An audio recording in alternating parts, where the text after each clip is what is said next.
রাষ্ট্রের হিসাব বুঝি ওই মেট্রো দিয়ে একদিনও যায় না, ওটার ভিতরে যদি আমার বিনিয়োগ থাকে এবার ভাগ করে দিতে হবে, নাইলে আমার লেগে জিনিসের দাম কমান লাগবে, নাহলে কান ফাটাই ফেলাবো। এবার অন্য হিসাবে চলবে দেশ। তোমার লেগে ব্যয় করছে তুমি দিবা, আমি কেন দিব? ডিজেল ভর্তি কি দিয়ে আনে যারা জ্বালায় তারা দিবে, আমি কেন দিব? আমার কারের বিদেশি বোঝা কেন? আমার তো ব্যাংকে কোনো নামই নাই। এই মেয়ে কোনো ব্যাংকে আমার নাম নাই, আমি বিদেশের কাছে কিভাবে জানা হইলাম? দেশবাসীর কাছে 100 বার বলছি, কেউ তো প্রশ্ন করে না। ওরা আমার নামে জানা করে সুইস ব্যাংকে অ্যাকাউন্ট করবে, বেগম পাড়া বাড়ি বানাবে, আর আমি রাজ্যকে রিক্সা চালায় জানা সুদ করবে। এই ভিডিওটা আগে দেখে রাখলাম এই জন্য যে আজ যে আলাপ করবো দেখবেন যে বাঙ্গু বুদ্ধিজীবীদের চাইতে এই দরিদ্র মানুষেরা ভালো বুঝে রাষ্ট্র, অর্থনীতি ভালো বুঝে, আর্গুমেন্ট ভালো বুঝে, ভালো তো আর্গুমেন্ট তুলে তারা। যাই হোক, আপনারা জানেন যে বিএনপি সরকার বাজেট দিচ্ছে, প্রথম বাজেট। আপনি পত্রিকা মেলা আলাপ দেখবেন কিন্তু কিছু বুঝবেন না, পরস্পর বিরোধী কথা। বাজেট আসলে এই পত্রিকাগুলো ইউনিভার্সিটির মাস্টারদের যে জিগায় ক্যাঙ্কা হইল বাজেট, সেই মাস্টার গম্ভীর ভাবে কিছু কথা বলে।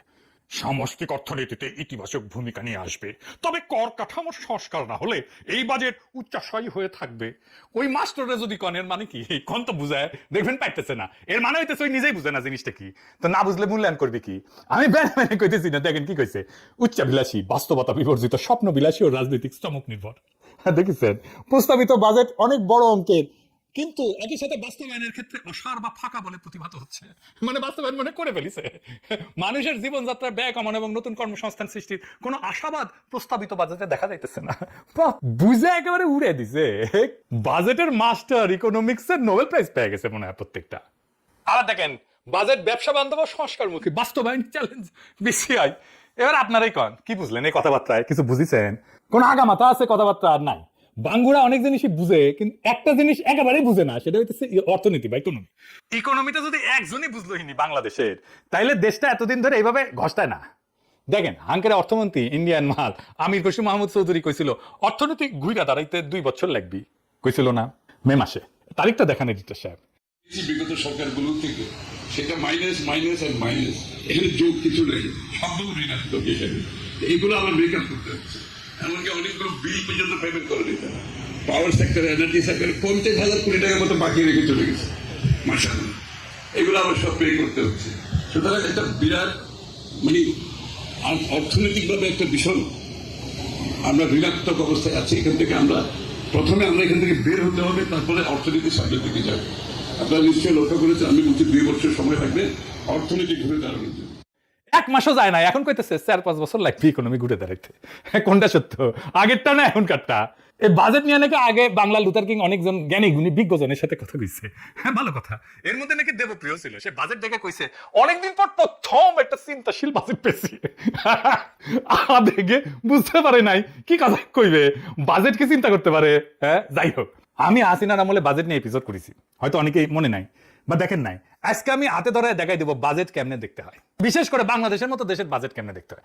আগে বুঝে নি বাজেট জিনিসটা আসলে কি, সেল চালায় বুঝে যাবেন কলে আমার আলাপে। এটা দেশ চালাইতে তোর টাকা লাগে, মন্ত্রী মিনিস্টার আছে, আমলা আছে, ঠোলা আছে, আর্মি আছে, কর্মচারী আছে, তাদের পালা লাগে, বেতন দেওয়া লাগে, ট্যাক্স তোলা লাগে, হাসপাতাল, স্কুল, রাস্তা, মেট্রো বানানো লাগে, এর জন্য টাকা লাগে। এই টাকা কেমনে তুলবে, কত টাকা তুলবে, আর এই টাকা খরচা করে কি হাতি ঘোড়া করবে, সেটার হিসাব হইতেছে বাজেট। সিম্পল জিনিস, খুবই সিম্পল, জলবত্তল রং। এই বাজেট করার আগে নাকি তারেক রহমান সরকার মেলা বুদ্ধিজীবী অর্থনীতিবিদদের সাথে আলাপ করছে, তারপরে এই বাজেট প্রসব করেছে। তো আসেন দেখি কেমন বাজেট পয়দা করেছে এত আলাপ করিয়া, তাহলে বুঝবেন এরা কেমন বুঝে বাজেট জিনিসটা, রাষ্ট্র কেমন বুঝে, অর্থনীতি কেমন বুঝে। আসেন বুঝে দেখি, আল্লাহ নামে শুরু করি। একটা সংখ্যা দিয়ে শুরু করি, মাত্র একটা সংখ্যা, 6.8%। এটা বাংলাদেশের কর জিডিপির অনুপাত। এই একটা সংখ্যা জানলে আপনি পুরো বাজেট বুঝে যাবেন, কেন রাষ্ট্র ঋণ করে, কেন গরিবের উপর কর চাপে, কেন এই মাথা মোটারা ইকোনমির কিছু বুঝে না। এই একটা সংখ্যার ভিতরে সব লুকে আছে। কর জিডিপি অনুপাত আসলে কি, কেনই বা এটা সব, এটা বুঝতে হলে একটা জিনিস বুঝতে হবে যে কর জিডিপি অনুপাত মানে কি, হাতি না ঘোড়া, মাথায় দেয় না খায়। একটা দেশ একটা বছরে যত সম্পদ তৈরি করে তার কত শতাংশ রাষ্ট্র কর হিসেবে তুলতে পারে। ভাবেন একটা বিশাল বাজার, সেখানে সারা বছর কেনা বেচা হইতেছে, কেউ সেল বেচছে, কেউ জামা কিনতেছে, কেউ বেতন পাইতেছে, কেউ কারখানায় মুনাফা করতেছে, কেউ কর্মচারী আছে। এই পুরো বছরের সব কেনা বেচা, সব আয়, সব মুনাফা, সব মিলায় যে সম্পদ তৈরি হয় তার নাম জিডিপি। ধরেন এই বাজারে সব মিলায় বছরে 100 টাকার লেনদেন হলো, এটাই এই বাজারের জিডিপি। বুঝেছাও, রাষ্ট্র এই বাজারের ভেতরে দাঁড়াইছে, এটা চান্দাবাজ। প্রত্যেকটা কেনা বেচায়, প্রত্যেকটা আয়ে, প্রত্যেকটা মুনাফায় তার একটা বখরা পাওয়ার কথা। বিক্রিতে ভ্যাট, আয়ে আয়কর, মুনাফায় কর্পোরেট কর, আমদানিতে ট্যাক্স, এই বখরাটাই কর। তাহলে প্রশ্ন, 100 টাকায় বাজার থেকে রাষ্ট্র কত টাকা ভাগ তুলতে পারলো, বখরা তুলতে পারলো? এটা হইতেছে রাষ্ট্রের ক্ষমতা। উন্নত দেশে তোলে 34 টাকা, বাংলাদেশে মাত্র 6 টাকা 80 পয়সা। এই 100 টাকার 6 টাকা 80 পয়সা, এটাই কর জিডিপি অনুপাত। বাজার বিশাল, কিন্তু রাষ্ট্রের হাতে আছে সামান্য। কর জিডিপি রেশিও এটা শুধু টাকার হিসাব না, এটা রাষ্ট্রের ক্ষমতার পরিমাপ। একটা রাষ্ট্র তার নাগরিক, বিশেষ করে ধনী নাগরিকের কাছ থেকে কতটা আদায় করতে পারে সেটাই বলে দেয় রাষ্ট্রটা কতটা শক্তিশালী। তুলনা করেন ইন্ডিয়ার কর জিডিপি 12%, নেপাল এমনকি যুদ্ধবিধ্বস্ত অর্থনীতির দেশগুলো আমাদের চেয়ে বেশি তোলে, আমরা দক্ষিণ এশিয়ার সবচেয়ে নিচের দিকে। কেন উন্নত দেশ উন্নত এই একটা সংখ্যাই বলে দেয় বলে। ধনী দেশগুলো যেমন আমেরিকা, জার্মানি, ফ্রান্স, জাপান আছে না, তাদের গড় কর জিডিপি অনুপাত হইতেছে 34%, ডেনমার্ক তোলে 45%, ফ্রান্স তোলে 43%। এবার মিলান বাংলাদেশ 6.8, মানে উন্নত দেশগুলো তাদের অর্থনীতি থেকে আমাদের চেয়ে 5 গুণ বেশি কর তোলে। এই 5 গুণের ভিতরে লুকায় আছে কেন তারা উন্নত। ডেনমার্কে সবার জন্য বিনামূল্যে শিক্ষা, বিনামূল্যে চিকিৎসা, বেকার ভাতা, এইসব আসমান থেকে পড়ে না, আসে ওই 45% কর থেকে, কর জিডিপি অনুপাত থেকে। রাষ্ট্র ধনীর কাছ থেকে আদায় করে, তারপর সবার জন্য খরচ করে, এটাই উন্নত রাষ্ট্রের মূল মন্ত্র। আর আমরা তুলি 6.8%, তাই এটা তুলে রাষ্ট্র কি দিতে পারবে? তাই স্কুল ভাঙা, হাসপাতালে বেড নাই, ওষুধ নাই, ডাক্তার থাকে না, রাস্তায় গর্ত, কম কর মানে দুর্বল রাষ্ট্র, দুর্বল রাষ্ট্র মানে নাগরিকের জন্য কিছু করতে না পারা। আর এটাই বিএনপি সরকারের টার্গেট দিছে যে 9.6% নাকি নিবি। হ্যাঁ, 5 বছরে 6.8 থেকে 9.6%, মানে সরকার নিজেই স্বীকার করে নিচ্ছে 5 বছরেও তারা 10% দিতে পারবে না। যেখানে ডেনমার্ক 45% আর উন্নত দেশগুলোর গড় হইতেছে 34%। বাংলাদেশ 5 বছরের চেষ্টা করে 10-এর নিচে থাকবে, উন্নত বিশ্ব যেখানে দাঁড়ায় আছে তার ধারে কাছেও না।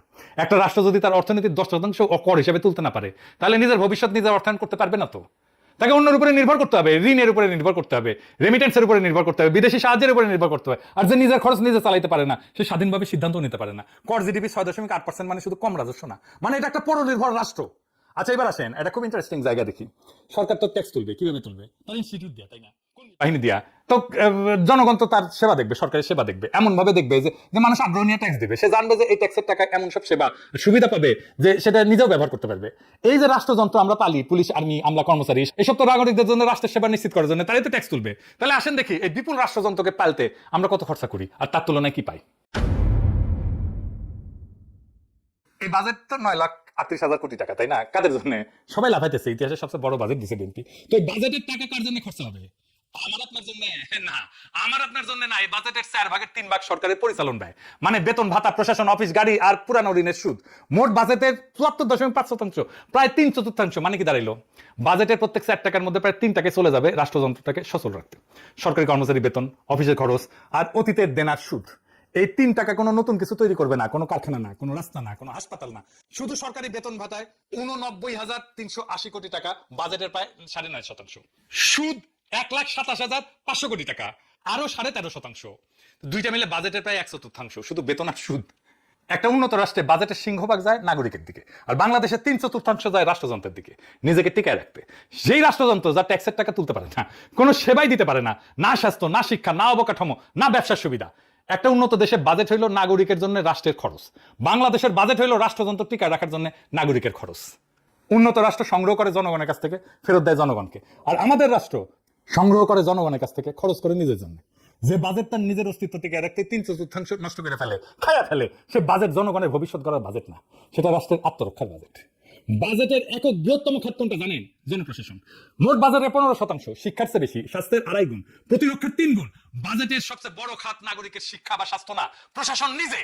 যাদের সাদ না বললে মাইন্ড করে, সেই জনপ্রশাসন যারা হাসিনার আমলে বিনা ভোটে নির্বাচন করছে, সেই জনপ্রশাসন যারা হাসিনার পড়ার পরে ইউনূস সরকারের কাছ থেকে বেতন বাড়াই নিছে, সেই জনপ্রশাসন যারা বাংলাদেশের সম্পদ লুট করে অবসর জীবনে পশ্চিমে পাড়ি জমায়, সেই জনপ্রশাসন যাদের বেতনের টাকায় সংসার ঠিক মতো চলার কথা না থাকলেও পোলা মাইয়ারা বিদেশে পড়াশোনা করে, নিজের হেলথ চেকআপের জন্য যায় বিদেশে। একটা প্রশাসনের মূল কাজ দুইটা, কর আদায় করা আর সেই টাকায় সেবা দেওয়া। আর এই প্রশাসন অর্থনীতির মাত্র 6.8% কর তুলতে পারে, মূল কাজেই ব্যর্থ। অথচ বাজেটের সবচেয়ে বড় খরচ এই প্রশাসনই চালানো হয়। এটা কোম্পানি কথা ভাবেন, যার সেলস ডিপার্টমেন্ট বিক্রি করতে পারে না, অথচ কোম্পানির সবচেয়ে বড় খরচ সেই ডিপার্টমেন্টের বেতন হয়। এই কোম্পানি, বেসরকারি প্রতিষ্ঠান টিকবে 1 বছরও টিকতো না, কিন্তু বাংলাদেশ টিকে আছে। কিভাবে টিকে আছে? আমাদের রক্ত চুষে। একটা উন্নত দেশে একটা বিশুদ্ধ প্রশাসন, সরকার চালানো খরচ কখনোই বাজেটের বৃহত্তম খাত হয় না। তাদের বাজেটের শীর্ষে থাকে সামাজিক সুরক্ষা, স্বাস্থ্য, শিক্ষা, নাগরিকের সেবার জন্য যা দরকার। প্রশাসন সেখানে সেবা বিতরণের একটা ছোট্ট খরচ মাত্র। আমাদের এখানে প্রশাসনের শীর্ষে। একটা উন্নত রাষ্ট্রের বাজেটের চেহারা নাগরিক কেন্দ্রিক, আমাদের বাজেটের চেহারা প্রশাসন কেন্দ্রিক। আর এই বাজেটকে দেবপ্রিয় বলে চিন্তাশীল বাজেট। তার মানে বুঝেছেন, ওই বাজেট রাষ্ট্র কিছু বুঝে। হ্যাঁ, কি মনে হয় বুঝবে কেমনে? 14 দিন পড়াশোনা করেছে প্লেখানগর ইনস্টিটিউটে, উঠে পিএইচডি করেছে, ও পিএইচডি। এবার একটা জিনিস দেখায়, চমকায় যাবেন। আমরা যখন রাজনীতি করতাম বাজেট আসলেই কইতাম গরিব মারার কালো বাজেট মানে না মানবো না, তো আমি যে গাইতাম গরিব মারে কেন বাজেট, জবাব দিতে পারতো না সিভিল নেতারা, বুঝুন বাজুন মেলা কিছু কইতো, কিন্তু আসলে এই বাজেট গরিব মারার আসলে কথাটা ঠিক আছে, টাকা যা তোলা হয় বাজেটের তা গরিবের কাছ থেকে বেশি তোলা হয়। এটাই হইতেছে বাঙ্গুদের বাজেটের সবচেয়ে নির্মম অংশ। এটা বিস্তারিত বুঝতে হলে দেখতে হবে কর আসে কোথা থেকে। কর দুই ধরনের, প্রত্যক্ষ কর ধনীর আয়ের উপরে, মুনাফার উপরে, সম্পদের উপরে সরাসরি কর, যত আয় বেশি তত কর বেশি। আর পরোক্ষ কর ভ্যাট শুল্ক, এটা পণ্যের দামের সাথে মিশে থাকে। একটা সাবান কিনলে ধনী গরিব সবাই একই ভ্যাট দেয়, গরিবের আয়ের অনুপাতে করের বোঝা বেশি পড়ে। বড় লোকটা সাবান কিনে যে ট্যাক্স দেয় গরিব একই পরিমাণে ট্যাক্স দেয়। বাংলাদেশে এই অনুপাতটা কত? মোট রাজস্বের মধ্যে আয়কর 37%, ভ্যাট 37%, আর আমদানি শুল্ক 26%। তাহলে প্রত্যক্ষ কর মানে আয়কর মানে বড় লোকদের কাছ থেকে বাজেটের করের 37% আসে, আর পরোক্ষ কর ভ্যাট আর শুল্ক মিলে আসে 63%। মানে দাঁড়ালো রাষ্ট্র কত কর তোলে তার 2/3 আসে ভোগের উপরে বসানো পরোক্ষ কর থেকে, গরিব মানুষের উপর থেকে। অনুপাতে প্রত্যেক 1 টাকা প্রত্যক্ষ করের বিপরীতে 2.25 টাকা পরোক্ষ কর। পরোক্ষ করের কি বড় সমস্যা সেটা তো বলছি, জানেন? এটা তো গরিব ধনীকে আলাদা করে দেখে না। আবার একটু বুঝে দেখি বিস্তারিত। ধরেন একজন রিক্সা চালক যখন 1 কেজি চিনি কেনে, আর একজন কোটিপতি যখন একই চিনি কেনে, দুইজনই হুবহু একই ভ্যাট দেয়, কিন্তু রিক্সা চালকের কাছে সেই ভ্যাটের টাকাটা তার দিনের আয়ের একটা বড় অংশ, কোটিপতির কাছে কিছুই না। আরেকটা উদাহরণ দিই, ধরেন একজনের মাসিক আয় 10,000 টাকা, আরেকজনের 10 লাখ টাকা, দুইজনই মাসে চাল ডাল সাবান ভ্যাট সব মিলে ভ্যাট দিল 500 টাকা। গরিব মানুষটা আয়ের 5% চলে গেল ভ্যাটে, ধনী মানুষটার গেল 0.05%। 100 গুণ পার্থক্য। দুই মানুষের একই ভ্যাট দিল, একই সেবা পাইলো, কিন্তু পার্থক্য 100 গুণ। একই কর কিন্তু বোঝা উল্টা দিকে, যত গরিব তত বেশি বোঝা। এটাই পরোক্ষ করের আসল চেহারা। আর বাংলাদেশের রাষ্ট্র চলে মূলত এই করের 2/3। তাহলে গরিব মারার কর ব্যবস্থা না, এবার উন্নত দেশের সাথে মিলান। আর মন দিয়ে শোনেন সংখ্যাটা, ধনী দেশগুলোতে ভোগের উপরে বসানো কর মানে আমাদের ভ্যাট শুল্কের সমতুল্য, মোট করের মাত্র 31%। আমেরিকা আরো কম, 17%। আর সেখানে বেশিরভাগ কর আসে আয়ের উপরে, মুনাফার উপরে, সামাজিক নিরাপত্তা অবদানের উপরে, সরাসরি প্রত্যক্ষ কর। পার্থক্যটা ধরেন, বাংলাদেশে ভোগের কর 63%, উন্নত দেশে 31%। মানে আমরা সাধারণ মানুষের ভোগের উপরে তাদের চাইতে দ্বিগুণ হারে নির্ভর করি, আর তারা ধনীর আয়ের উপরে আমাদের চেয়ে অনেক বেশি নির্ভর করে। দুই একটা পার্থক্য বলে দেয় দুই ধরনের রাষ্ট্রের চরিত্র। উন্নত রাষ্ট্র ধনীর কাছ থেকে আদায় করে গরিবকে রেহাই দেয়, আমাদের রাষ্ট্র গরিবের ভোগ থেকে আদায় করে ধনীকে রেহাই দেয়। এটাই জিনিস, এটাই কর, কিন্তু উল্টা দিকে বসানো। আমরা তো আমেরিকা গালি দিতে দিতে একেবারে হয়রান হয়ে যায়, সাম্রাজ্যবাদ সাম্রাজ্যবাদ নিপাতে। দেখেন তাদের কর ব্যবস্থাটা কেমন গরিব বান্ধব। তো এখন কেন বাংলাদেশ রাষ্ট্র ধনীর আয়ের উপরে কর দিয়া কর তুলে অনুপাত তুলতে দিতে পারে না? কেন উন্নত দেশে পারে? কারণ যেই শ্রেণী প্রত্যক্ষ কর দেবে তারা বড় ব্যবসায়ী, শিল্পপতি, জমির মালিক। রাষ্ট্র তাদের উপরে নির্ভরশীল, নির্বাচনে টাকা লাগে, দল চালাতে টাকা লাগে, ক্ষমতায় থাকতে ব্যবসায়িক জোট লাগে, ফলে রাষ্ট্র সেই শ্রেণীকে শাসন করে না, তাদের সেবা করে। আর কর তুলে আনে যাদের কোনো দর কষাকষির ক্ষমতা নাই, সাধারণ ভোক্তার কাছে থেকে প্রত্যেকটা কেনাকাটার ভিতরে লুকায় সে করটা তোলে।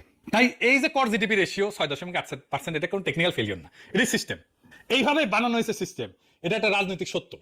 এই রাষ্ট্রের সাথে তার ধনী নাগরিকের প্রকৃত কোনো করের চুক্তি নাই, শ্রেণী আছে, কিন্তু রাষ্ট্র তাদের কর জালের মধ্যে আনতে সক্ষম না, কারণ রাষ্ট্রটাই সেই শ্রেণীর হাতে বন্দী। এই কারণে আমাদের কর জিডিপি রেশিও বাড়ে না। আর একটা জিনিস দেখেন, কর কম ওঠার জন্য কি কাফারা আমরা দিই। পর্যাপ্ত কর তুলতে না পারলে সরকারকে ঋণ নিতে হয়, যে ঋণ নিচ্ছে তার সুদ দিতে হয়। এই সুদে 1 বছরে কত দিতে হবে জানেন? এই 1 বছরে 1,27,500 কোটি টাকা। 1,27,500 কোটি টাকা। শিক্ষায় 1,36,000 কোটি টাকা, সুদে 1,27,500 কোটি টাকা। সুদের বিল শিক্ষা বাজারের প্রায় সমান। একটা জাতির পুরো শিক্ষা, স্কুল, সব স্কুল, কলেজ, বিশ্ববিদ্যালয়, শিক্ষকের বেতন, বই, অবকাঠামো, তার পেছনে রাষ্ট্র যা খরচ করে প্রায় ততটাই দিতে হইতেছে শুধু পুরনো ঋণের সুদে।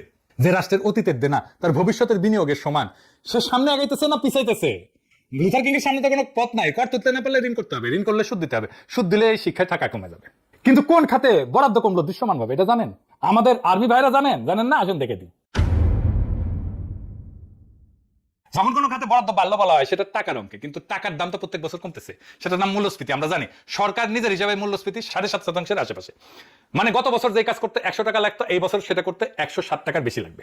তাই কোনো খাতের বরাদ্দ যদি 7.5%-এর কম বাড়ে, তাহলে টাকার অঙ্কে বাড়লেও সে আসলে খাত আগের চেয়ে কম টাকা পাইলো, মূল্যস্ফীতি পুরোটা খেয়ে ফেললো। এবার তাহলে মন্ত্রণালয়গুলো দেখি, প্রতিরক্ষা মন্ত্রণালয় 42,497 কোটি টাকা পাইছে, টাকার অঙ্কে বাড়লো 4%, কিন্তু মূল্যস্ফীতি 7%। বিয়োগ করেন প্রকৃত অর্থে প্রতিরক্ষা বাজেট আসলে 3% কমছে। এবার স্বরাষ্ট্র মন্ত্রণালয়, পুলিশ, র্যাব, বিজিবি, আনসার 27,000 থেকে 31,000 কোটি টাকা, টাকার অঙ্কে 15% পাইছে। মূল্যস্ফীতি বাদ দিল, প্রকৃত বৃদ্ধি 7.5%। দুইটা পাশাপাশি রাখেন, মূল্যস্ফীতির পর প্রতিরক্ষা কমলো, স্বরাষ্ট্র বাড়লো 7.5%। সব খাতে বরাদ্দ যখন মূল্যস্ফীতিতে ক্ষয় হইতেছে, তখন রাষ্ট্রের নিপীড়নের যন্ত্র জাহাজের নির্দেশ অক্ষর অক্ষরে পালন করে গেছে, শেষ পর্যন্ত আপা পালানোর পর যাত্রা বাড়িতে পালানোর সময় গুলি করে গণহত্যা করছে। কার্যত এরাই একমাত্র খাত যা সত্যিকার অর্থে মোটা হইল।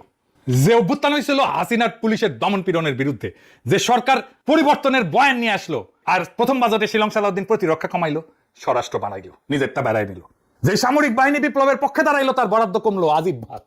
এখন আমার ক্ষুদ্র ভাতার ভগিনীরা কইবে তাহলে কিভাবে আমরা রাষ্ট্রের আয় বাড়াইতে পারি? আপনি কইয়া দেন, আমি আর কি কমু কর।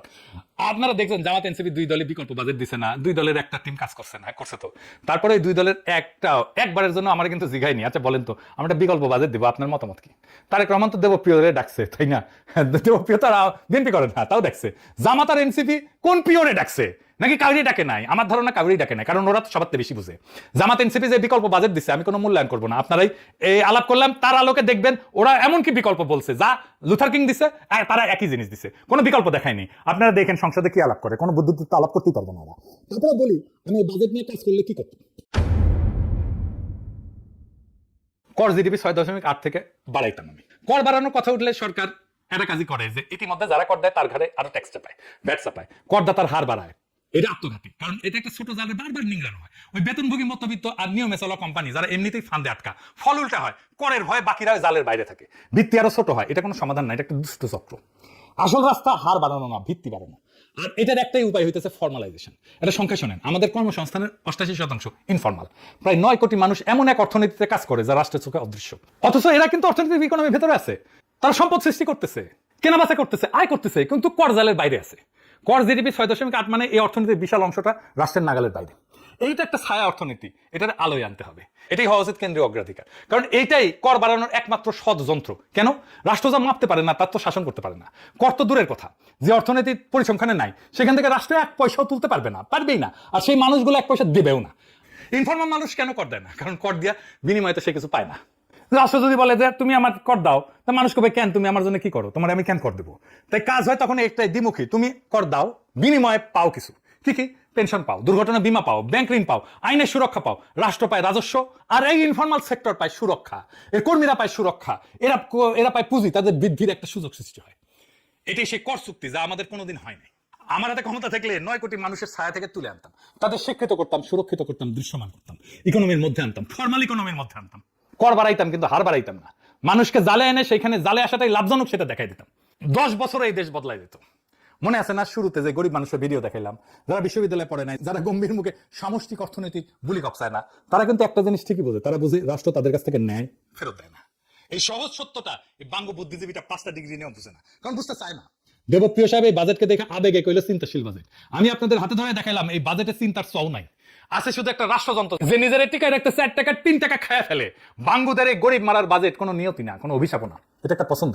এটা বদলানো যায়, 10 বছরে এই দেশটাকে বদলাই দেওয়া যেত। দরকার একটাই জিনিস, সাহস আর বুদ্ধিমত্তা। ধনীর দরজায় যায় কর চাওয়ার সাহস, নিজের আমলাতন্ত্রের জবাবদিহি করানোর সাহস, গরিবের পকেট থেকে হাত সরায় ধনীর পকেটে হাত দেওয়ার সাহস। এই বাজেট সেই সাহস দেখায় নাই। কিন্তু মনে রাখবেন, পথটা বন্ধ না, কোনোদিন বন্ধ ছিলও না। আমরা শুধু সেই নেতৃত্বটা পাই নাই যে এই পথে হাঁটবে, কিন্তু একদিন হবে, একদিন না একদিন হবে। শুধু স্বপ্নটা দেখেন, স্বপ্ন করলে একদিন না একদিন সত্য হয়। স্বপ্নটা দেখে যাইতে হবে, সেই দিনের অপেক্ষায় আমরা থাকলাম। ইনকিলাব জিন্দাবাদ।